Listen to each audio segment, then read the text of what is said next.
before I get started here, I wanted to let all my subscribers know, all my new subscribers, I wanted just to thank you for subscribing. And if you're not a subscriber and you would like swimming pool tips, please click the subscribe button. Please click the like button. That'll help people find this video. And so I'll actually get started on what I'm going to be talking about. I wanted to go over a couple of tips for your swimming pool, and basically I want to go over a couple of things that I see missing when I start working for a new customer.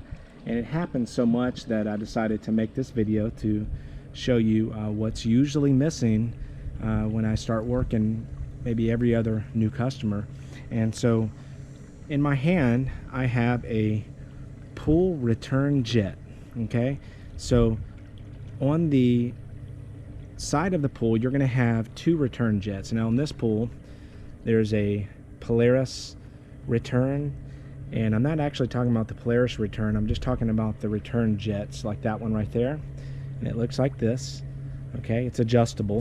You can manipulate it to have the water go in a certain direction, and I recommend having it go in a clockwise position.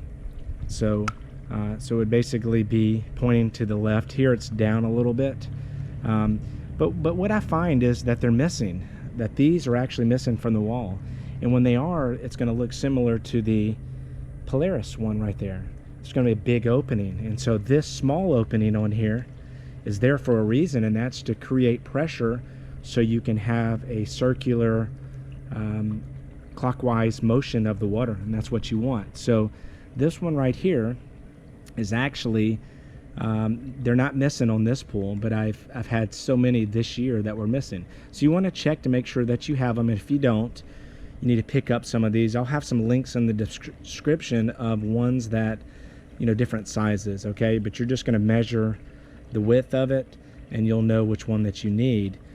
Okay, that's the first tip that I want to give you. So just check your return lines. Okay, I'm going to show you this other one here, and they're both on. Okay, so that one's on, and so this is okay. Now the second most common thing that I see is right over there, and that is your skimmer. And I don't know if you can see inside it, but there's a little door that's called the weir door. Some people call it the flapper door. You know, there's just different names for it, but there's a purpose for that little door that's in there. And I'm going to try to actually get a shot with the camera here. I'm going to actually go underneath the water so you can see what it looks like.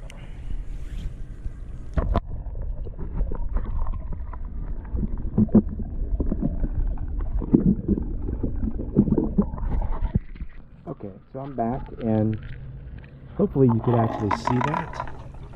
But there is a little door inside there, and what happens is when the pump actually turns off, the door, I don't know if you can see it here or not. Let's see. The door will float up. Okay, so the door will float up and it traps everything in the skimmer. So I can't count how many people's pools, new customers that I started this year alone, that did not have that door. So what that means is every time the pool turns off, everything comes from the skimmer and it goes back into the pool. So that is tip number 2. And it's, like I said, it's such a rampant thing that I wanted to make this video. So just make sure that you have your return jets, just like this one down here. Make sure you have your return jets. Make sure that they're facing the same direction. So these are pretty much facing to the left. And then make sure that you have your skimmer doors over there. It's just such a common thing that I see. Okay, well, I hope I help people out there, and it's, like I said, it's such a common problem that I see, missing hardware to pools. And I may make another video on the actual pool equipment too, so stick around and I'll see you in my next video. Thank you.